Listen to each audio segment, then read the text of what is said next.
Aleluia. Cumprimento os irmãos com a paz do Senhor. Quem está feliz hoje? Tem alguém bonito do seu lado aí? Dá um sorriso para a pessoa então.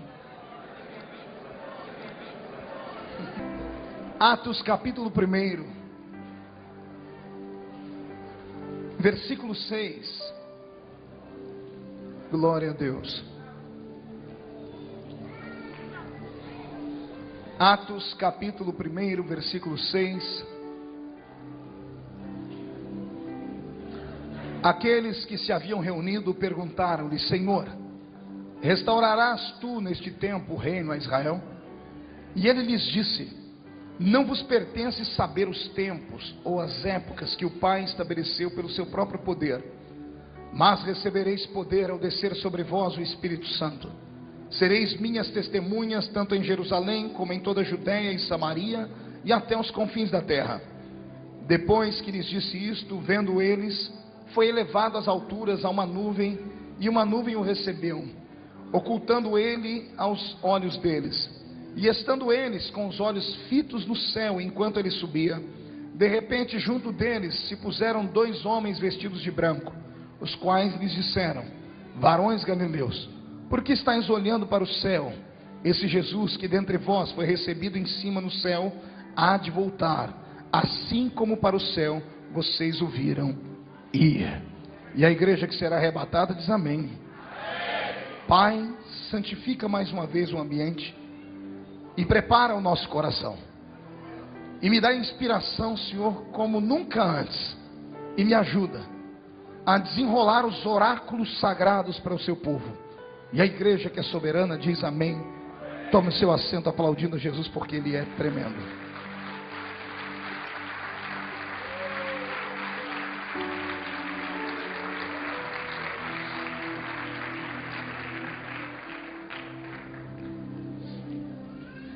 Eu vou começar a desenhar uma cena, e eu quero que você vá colorindo ela enquanto eu desenho.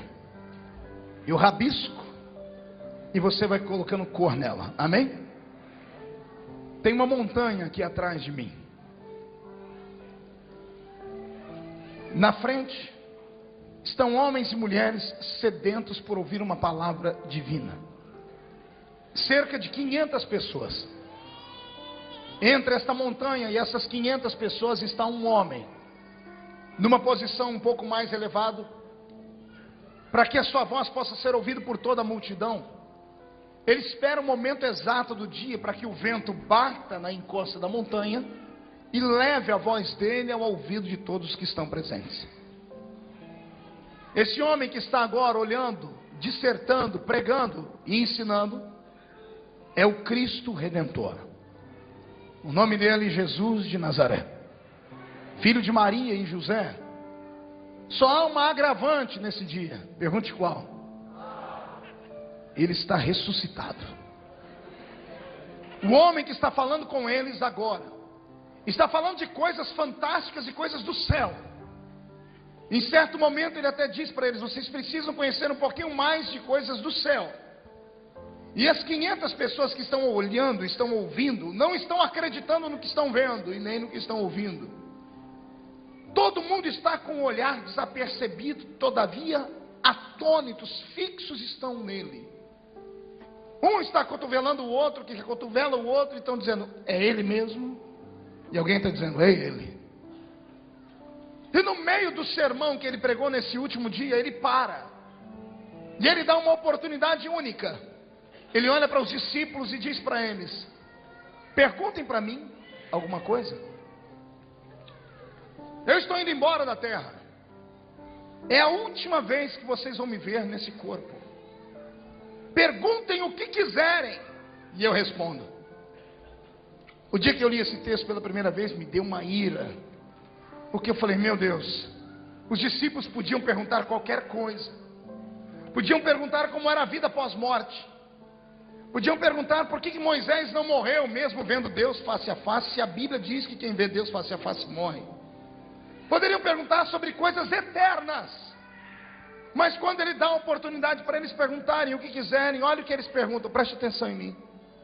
Senhor, é nesse tempo que Israel vai ser levantado de novo como nação? É nesse tempo que Roma vai ser expulsa. Aí Jesus levanta a cabeça e diz assim para eles: não vos compete saber o tempo que o Pai estabeleceu pelo seu próprio poder e sua própria vontade. Jesus estava dizendo: eu deixo vocês me perguntarem coisas do céu e vocês me perguntam coisas da terra, tendo a chance de saberem coisas transcendentais e metafísicas. Vocês perguntam de coisas desse mundo. Jesus desiste do diálogo. A Bíblia diz que vem uma nuvem, não sei se da esquerda, se da direita, envolve os pés dele. Quando a nuvem envolve os pés dele, ele começa a flutuar no ar. E aqueles que estão fixos olhando para ele começam a observar. Ele vai levantando e eles vão olhando. Eles estão tremendo, não conseguem respirar direito. E o dia que eu falei com Deus: Senhor, por que eles não perguntaram nada de coisa divina? O Senhor me disse: só tem um jeito de você entender o porquê que eles não perguntaram. Eu disse: como? Se coloque no lugar deles. E eu me transportei para aquele ambiente. É claro que não no corpo, nem no espírito, mas apenas na minha imaginação. Eu me coloquei entre eles, pastor Samuel, e eu descobri por que eles não tinham uma palavra mais forte para perguntar. Eles estavam apavorados. Eles estavam na expectativa de um terror. Na frente deles estava um ex-defunto. Na frente deles está uma espécie de zumbi. Alguém que morreu, foi sepultado, mas que saiu da sepultura e está conversando com eles. Nenhum ser humano suporta ver um milagre desse porte e fica normal. Às vezes nós nos envolvemos com sinais e prodígios, e nós confundimos sinais e prodígios com milagres fantásticos. Sinais são milagres, mas são milagres que qualquer um pode ver, absorver, compreender, explicar e até contar. Mas existem milagres que são aterrorizantes. Exemplo: Moisés atravessando o Mar Vermelho com 2.710.000 almas. Por que é que você acha que do outro lado da margem do mar ninguém canta nenhum hino? Por que você acha que do outro lado da margem está Israel inteiro parado, assistindo o Mar Vermelho, fechando e engolindo todos os soldados e cavalos de Faraó? Pela primeira vez na vida o Mar Vermelho ficando vermelho, com o sangue dos homens, que explodiu por causa da altura onde eles estavam. Quando as águas se fecham, a pressão da água explode o corpo deles, e o Mar Vermelho fica pintado de vermelho. Ninguém consegue dar um glória a Deus. Eles estão na expectativa de um terror. Quando algo anormal acontece perto de um ser humano, e esse ser humano percebe que isso vem do além, que esse algo anormal vem de um outro mundo que não é esse mundo nosso, ninguém fica normal. Diferente quando alguém conta um testemunho que foi curado da cabeça, ou que o pé endireitou e a igreja aplaude. Eu estou falando de milagres aterrorizantes. Milagre da aparição de um anjo, por exemplo. É Daniel, um fantástico servo de Deus. Quando ele observa e vê um anjo, a Bíblia diz que Daniel falando: quando eu vi o anjo, faltou vida em mim. Eu caí como morto aos pés dele. É João no Apocalipse dizendo a mesma coisa: eu ouvi uma voz por detrás de mim e virei para ver quem era. Quando eu vi ele, com aquele cabelo branco, olho parecendo chama de fogo, o pé reluzindo como latão que saiu da fornalha, uma roupa branca no corpo e um cinturão de ouro no peito, eu caí como morto aos seus pés. No meio de um milagre, por exemplo, da abertura do Mar Vermelho, quem quebrou o encanto, quem quebrou o terror foi Miriam. E eu acredito que ela não fez como ela queria, porque ela era expansiva. Quando você vê ela discutir com Moisés na Bíblia, ela procurando a mãe para poder cuidar do menino, quando o menino foi jogado nas águas, você percebe que ela era uma mulher atrevida. Até Miriam teve dificuldade quando o mar se fechou. Imagina ela tremendo, enfiando a mão num pandeiro, catando uma mão na sacola, pegando um pandeiro, tirando uma nota musical na perna, com a boca tremendo e dizendo: ei, Israel, só o Senhor é Deus.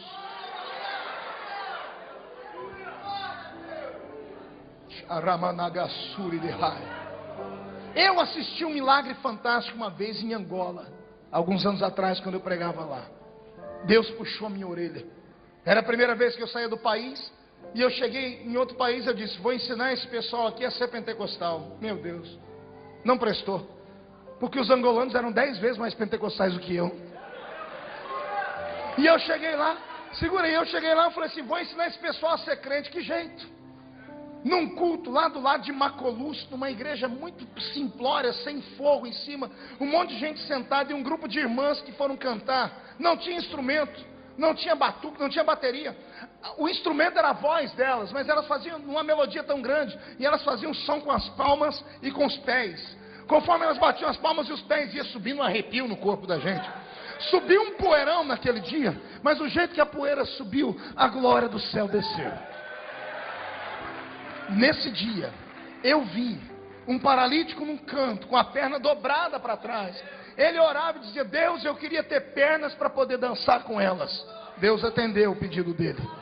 Ninguém orou por ele. Quando a perna dele endireitou e ele ficou em pé, quando ele ficou em pé e disse: estou andando, a igreja toda caiu no chão. Isto é um milagre que aterroriza. No capítulo 1 de Atos, Jesus está ali vivo. Só que quem está olhando para ele, está lembrando dele 43 dias antes daquele dia. Lembra o que aconteceu 43 dias antes disso? Eles viram ele pendurado no alto de uma cruz. O corpo dele está destruído por causa das chibatadas do chicote chamado azorrague. Ele tem mais de 400 cortes da testa, do rosto, no olho, no pescoço, no peito. Parte da sua costela pode ser vista, porque ele tomou uma quarentena de açoites menos uma, foi 39 chibatadas. Só que cada chibatada tinha 12 tiras de couro. Mais de 400 cortes do corpo. Eles olharam para ele 43 dias antes e sentiram nojo dele. Isaías gritou isso: não havia nele beleza nenhuma para que nós o desejássemos. Mas 43 dias depois, ele está lá no pé do monte. O semblante está bonito. O cabelo está voando pelo meio dos ombros. Os olhos dele estão brilhantes. A única coisa que faz ele saber que era ele é uma feridinha que ele deixou nas mãos e não deixou a ferida sarar. Para todo mundo saber que era ele. Ele mexia com a mão, todo mundo olhava para a mão dele. O povo se acotovelando dizendo assim: é ele. Foi ele que foi furado na mão, foi ele que foi furado nos pés. Ele não está mais morto, ele ressuscitou. O Ramanai Shui Kandorou Varahasta. Se você estivesse lá, você ficaria igual a eles. Eu depois pedi perdão a Deus. Falei: Senhor, eu entendo porque eles não conseguiram perguntar nada. Eles não estavam com a cabeça mais ligada em lugar nenhum. Os discípulos estavam apavorados, porque a glória do Deus vivo estava ali encarnada. Eu não sei você, mas o meu corpo já está arrepiado aqui dentro. Eu sinto ele aqui dentro. Os pés dele estão aqui no meio, caminhando entre nós. A face dele não está aqui dentro. A face dele está diante dos serafins. E os serafins estão cantando nessa noite: Santo, Santo, Santo é o Senhor dos exércitos. Lisboa está ficando cheia da sua glória. Vai haver um rebuliço nesse lugar daqui a alguns momentos, mas isso só para aquele que é sensível. Tem algum pentecostal aí? Solta um berro de glória a Deus essa noite, por favor. Ei, caralamanasura na raia. O que eu vou falar nessa noite é uma aula de mestrado em teologia avançado, como foi o culto de ontem. Eu sempre fui muito curioso e tem coisas que Deus revela àquele que busca. Eu quero falar sobre o corpo dele. Eu quero falar sobre o corpo ressuscitado dele. Por quê, pastor? Porque muita gente confunde o corpo de Jesus dizendo que o corpo dele estava glorificado. E não estava glorificado. O corpo dele só estava ressuscitado. Lembra? Lembra da abertura do túmulo? Lembra de Maria saindo desesperada no meio do jardim, gritando: horteleiro, jardineiro, onde você colocou o corpo do meu Senhor? E de repente Jesus vira para ela e diz assim: Maria. E quando ela ouve a voz dele, ela diz: Rabi, Raboni és tu. E ele diz: sou eu, Maria. E Maria sai correndo para colocar a mão nele. Quando ela vai colocar a mão nele, ele se afasta e diz: não me toques. Não me toques. E ela: por que não te tocar, Senhor? Ele diz: porque eu ainda não fui glorificado. Eu só fui ressuscitado. Repita essas duas palavras comigo: ressuscitado, glorificado. De novo a primeira. A segunda. Olhe para alguém do seu lado e diga: não confunda o corpo ressuscitado com o corpo glorificado. Pergunte por quê, pastor? Aperta o cinto aí, nós vamos decolar e eu vou te explicar o porquê. O corpo ressuscitado de Jesus Cristo, a primícia dos ressuscitados dos mortos, diz a palavra, tem para essa igreja aqui presente um hálito de esperança, tem um hálito de presença, e tem uma força de milagre. Por quê? Porque a Bíblia diz que assim como Ele foi, nós seremos. Assim como Ele é hoje, um dia seremos nós também. Quem já leu em Apocalipse a seguinte palavra: bem-aventurado aqueles que fazem parte da primeira ressurreição. Acotovela o seu irmão, mas a cotovela até dá um pulo, porque tem gente dormindo aqui. Diga para o que está encostado na parede também, faz favor. Diga para o seu irmão: por quê? Bem-aventurado os que fazem parte da primeira ressurreição. Grita para mim, diga: por quê, pastor? Vou falar não, ninguém pergunta direito. Agora melhorou. Porque há um mistério para aqueles que servem a Deus nesta vida aqui miserável, que suportam a cruz, que suportam as calúnias, que suportam as pancadas e as pedradas, e não negam Jesus por nada. Existe um presente esperando aqueles que, mesmo passando pelo vale da sombra e da morte, nem que seja se arrastando, ele levanta a pontinha do dedo e diz assim: eu estou aqui, Jesus, fraco, mas eu estou aqui, Senhor. Há um presente dos céus para aqueles que permanecerem fiéis até a morte. Tem alguns aqui que não vão morrer, porque vão viver para ouvir o toque da trombeta e ser arrebatados. Mas tem alguns que vão passar desta vida para outra, como alguns dos nossos já se foram. Esses que se foram, e nós os que estamos vivos, temos uma promessa.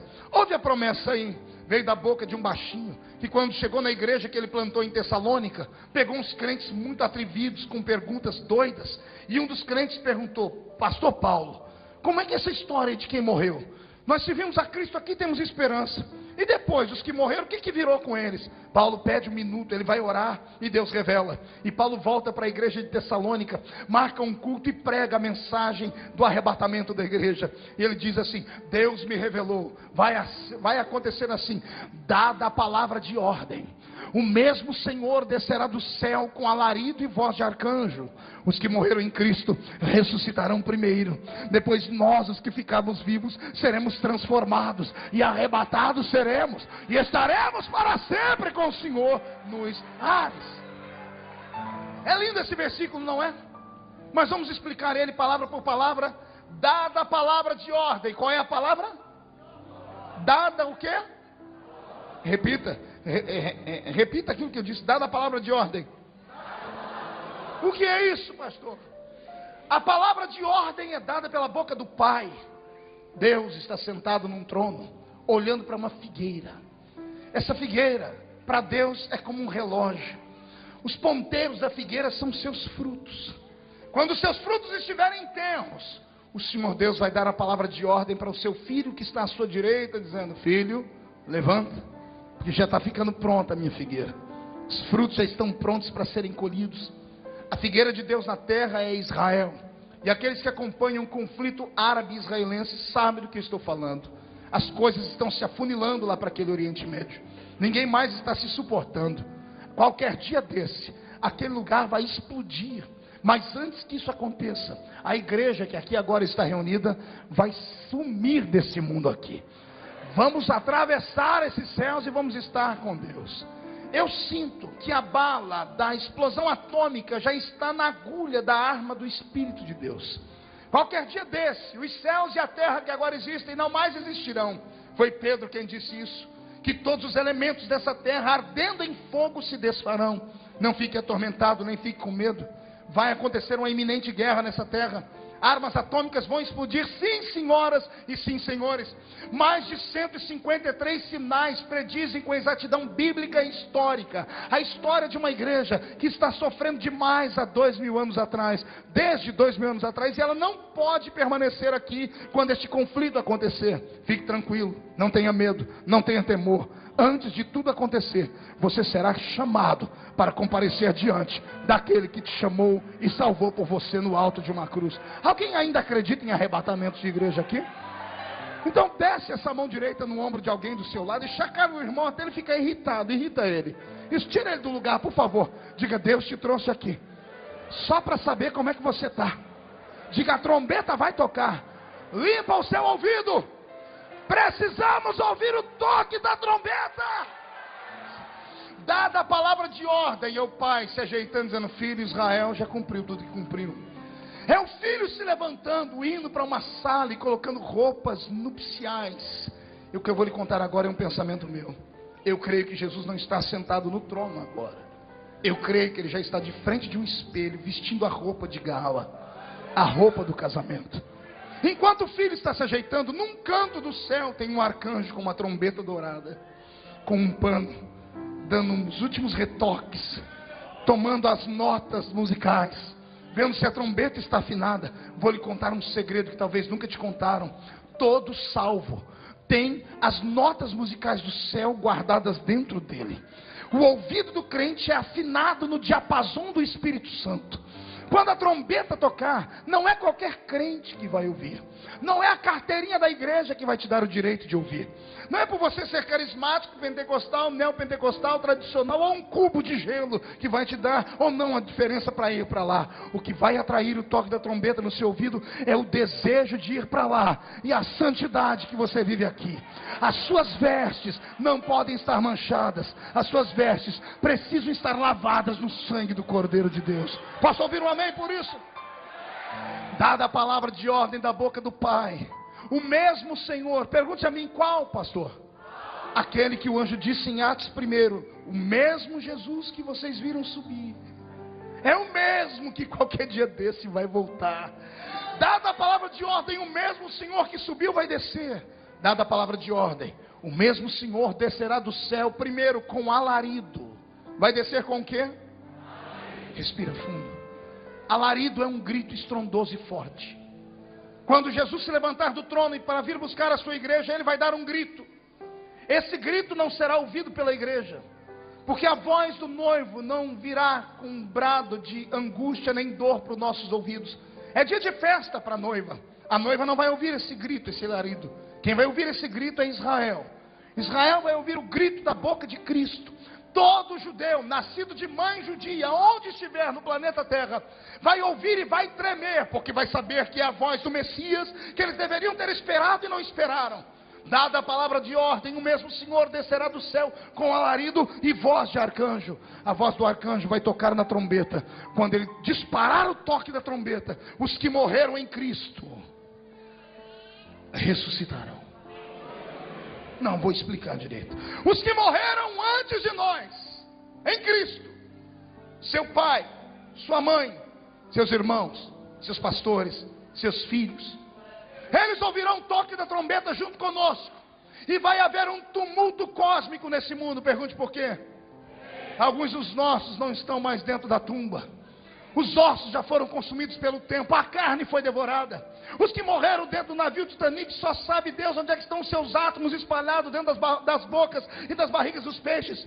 Os que viraram comida dentro do Coliseu Romano, nas bocas dos leões.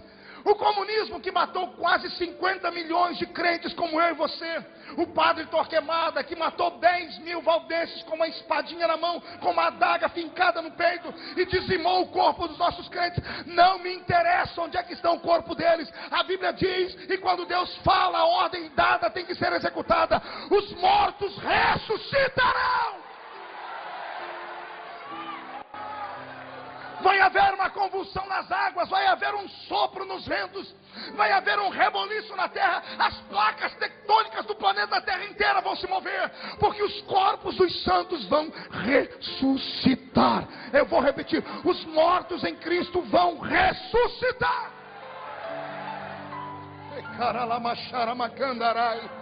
Enquanto os mortos estão ressuscitando, eu e você num culto em casa, dormindo, tomando banho, não sei como estaremos. Por um momento sentiremos um gozo. Sentiremos um gozo jamais visto no mundo. Quem nunca falou em língua, se segure, nesse dia você vai falar. a presença do Espírito Santo vai ser tão forte que todo crente subirá cantando um novo cântico. Repito, todo crente subirá falando em línguas estranhas, porque o gozo será muito grande. Só haverá um pequeno problema, pergunte qual? Não vai dar tempo de despedir, porque essa primeira fase da vinda dele é um mistério, é um segredo. A Bíblia diz que assim como o ladrão da noite vem, ele virá. 2 estarão no campo, um será tomado e o outro deixado. 2 estarão deitados em uma cama, um será tomado e o outro será deixado. 2 estarão no alto de uma moinha, um será tomado e o outro será deixado. Esse rapto, esse arrebatamento da igreja, esse mistério, a Bíblia diz a velocidade dele, num abrir e piscar de olhos. A ciência conseguiu ver quanto tempo leva para os nossos olhos abrirem e fecharem. 7 milésimos de um segundo. Vai acontecer um reboliço nesse planeta. Os mortos estão saindo das suas tumbas, estão vindo do meio do mar, estão vindo do meio do fogo, das entranhas da terra, do meio das montanhas. Alguns viraram humus, esterco das árvores, vão sair de dentro deles. Nós, os que estivermos vivos, seremos transformados. Enquanto somos arrastados ao alto dos céus, esse planeta entra numa miséria. Carros desgovernados começam a se chocar na ponte Vasco da Gama. Carros desgovernados, ônibus, autocarro, carrinhas começam a se despedaçar por esse mundo inteiro. Aviões sem piloto, sem copiloto, porque até hoje não inventaram um equipamento altamente tecnológico que dê vida ao avião. O avião, por mais tecnologia que ele tenha, ele precisa de 100% do homem para ser levantado, e 100% da atitude do homem para aterrissar. Não dá para fazer isso com equipamentos ainda. Então, se isso acontecer por esses dias, aviões ficarão desgovernados, porque eu conheço pilotos evangélicos, conheço copilotos evangélicos. Vai haver um inferno nesse mundo. Não bastasse os acidentes, as placas tectônicas do mundo se removerem, os oceanos levantando os seus maremotos, os hospitais vão entrar em desespero. Pergunte por quê? Maternidades, mães estão se esgoelando. O médico acabou de marcar a cesárea. Quando abriu a barriga da mãe, não tem bebê. Vão correr para os berçários, e quando chegarem nos berçários só vão ver as toquinhas cor-de-rosas, azuis e amarelas. Os bebês não estarão mais lá. As pessoas vão pensar que houve um ataque alienígena, vão pensar que as pessoas foram abduzidas desse planeta, e ninguém foi abduzido. É a igreja que não aguenta mais sofrer nesse mundo, é o crente que não aguenta mais ser saco de pancada, é a gente que não aguenta mais ser chamado de fanático. Deixem as pessoas nos perseguirem. Hoje chamam a polícia para nós quando o barulho é grande. Vai chegar um dia que eles vão sentir falta do nosso grito, falta do nosso barulho, falta do nosso louvor. Um inferno na terra. Pergunte por quê? Pessoas assistindo os canais de televisão. No Brasil, a Rede Globo, Rede Record, SBT, a CNN, outros canais de muita potência no mundo. Pessoas assistindo todos os programas interrompidos e jornalistas entrando. O plantão do jornal tal informa: houve um estrondo no planeta Terra. Pensamos que fomos atravessados por alienígenas. Desapareceram milhares e milhares de pessoas. Detalhe, todas elas tinham uma marca de serem crentes fanáticos, que iam para a igreja, davam dízimo para pastor, que gritavam, pulavam, cantavam, não bebiam, não fumavam, não se prostituíam, não adulteravam. Eram pessoas que nós pensávamos que eram loucos de pedra. Eles desapareceram. As igrejas ficarão possuídas, cheias. Vão entrar por essa porta, pastora, vão espancar a porta até abrir. Vão chegar aqui, vão encontrar os bancos, o púlpito, a velha Bíblia em cima do púlpito, os instrumentos. Alguns músicos vão vir para tocar nesse dia. Alguns que pregavam vão vir aqui para tentar pregar, mas o pastor da igreja não vai estar. Muitos dos que estão aqui não estarão. Tomara que não aconteça aqui o que a Bíblia diz literalmente. São 2, um é tomado e outro deixado. Isso dá uma média de 50%. Se isso acontecesse agora, possivelmente somente a metade dessa igreja sairia daqui. Por quê, pastor? Porque a maioria dos crentes do século 21 são donos do seu próprio nariz. Não respeitam pastor, não respeitam a Bíblia, não respeitam a palavra. Querem viver do jeito que querem, levam a vida lá, vão ter, atacam pastores, maldizem pastores.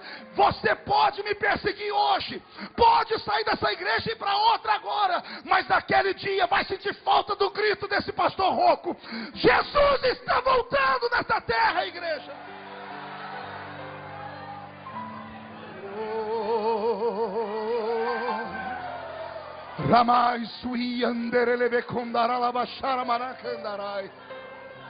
É lindo pregar sobre o arrebatamento da igreja, porque eu estou vendo gente aqui orando a oração do Espírito Santo. Sabe qual é a oração do Espírito Santo? Não é essa que você vive fazendo nesses últimos anos. Porque você entra na igreja e só sabe pedir: me dá um carro, me dá uma casa, me dá um namorado, me dá meu documento, me dá. Você transformou Deus em um empregado. A oração da igreja do Novo Testamento era outra. Ela aprendeu a orar com o Espírito Santo. E a oração do Espírito Santo é assim: Maranatá, Maranatá, Maranata, Maranata, que significa ora vem, ora vem. Ora vem, Senhor Jesus. Oh, aleluia.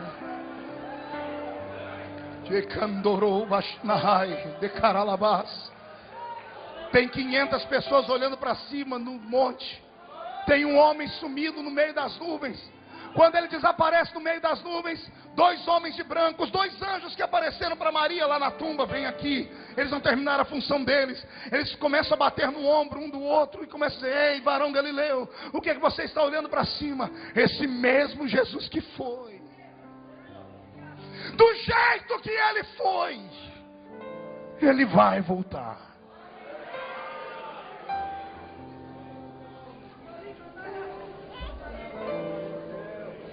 Ele levou para o céu um corpo ressuscitado, não glorificado.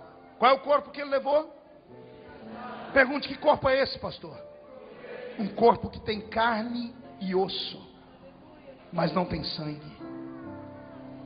Eu disse que era um mestrado em teologia. O corpo de Jesus ressuscitado tinha carne, tinha osso, mas não tinha sangue. Pergunte por quê? Ele não toma de volta aquilo que ele dá. No alto da cruz, quando furaram o lado direito dele, saiu a última gota de sangue e água. Ele estava dizendo: todo o meu sangue eu deixo na terra para lavar a minha igreja, para purificar a minha igreja. O sangue é a vida do corpo. Mas o sangue só é a vida do corpo quando o corpo está ligado a esse mundo. O corpo ressuscitado, ele transcende, ele não precisa mais de sangue. Ele continua tendo matéria, mas não precisa mais de sangue. A matéria que ele tem, carne e osso, também não é dada a tempo e a espaço. Pergunte por quê? O Jesus que saiu da tumba entrou dentro da sala onde os discípulos estavam, sem abrir a porta e sem abrir a janela. Ele entrou, comeu peixe com eles, porque corpo precisa de proteína, carne precisa de carne. Ele comeu peixe com eles, e na hora de sair não abriu a porta, ele atravessou a parede de novo. Esse corpo não precisa caminhar. É por isso que um belo dia, centenas de quilômetros longe de Jerusalém, ele aparece numa bifurcação de uma estrada e tem 2 homens falando da morte dele no caminho de Emaús. E ele questiona, e ele fala: você por acaso é estrangeiro? Não ouviu falar do profeta Jesus que foi morto? E ele: não, conte a história. E quando eles estão pregando para Jesus, chega no momento da estrada que Jesus disse: eu tenho que ir embora. E eles falam: fica conosco hoje. Quando Jesus senta com eles na mesa, era costume naquela época lavar o pé do viajante e repartir, colocar o pão na mão do viajante para o viajante dar graças. Mas todo judeu dava graças assim: graças te damos, ó grande Elohim. E partiu o pão, porque Elohim é Deus. Mas esse viajante, quando pega o pão, todo mundo de cabeça baixa e olhos fechados, ele pega o pão, parte e diz assim: graças te dou, ó Pai. Quando ele fala Pai, todos na mesa abrem o olho, porque isso era uma vergonha. Isso era quase que uma blasfêmia. Ninguém chamava Deus de Pai até aquele momento. Quando eles abrem o olho, o pão está partido, caído na mesa. E Jesus não está mais lá. Um olha para o outro com o olho lacrimejando e diz: porventura não ardia o seu coração enquanto ele falava com a gente? Seu coração não queimava? Só pode ser ele. Ele morreu, mas ressuscitou. Ele esteve aqui, mas desapareceu. O corpo de carne e osso de Jesus não era dado a espaço, tempo, nem dado a limitação física. Ele atravessa a parede, ele come peixe, mas ele aparece daqui, desaparece daqui e aparece do outro lado. Esse corpo dele voa, Porque ali no solapé do monte ele começa a flutuar. Mas é um corpo de carne e é glorificado o corpo? O corpo é o quê? Não ouvi? Pergunte por quê, pastor? Quando ele desaparece dali, ele aparece na entrada do céu. Jesus arrastou um corpo de carne e osso para o céu.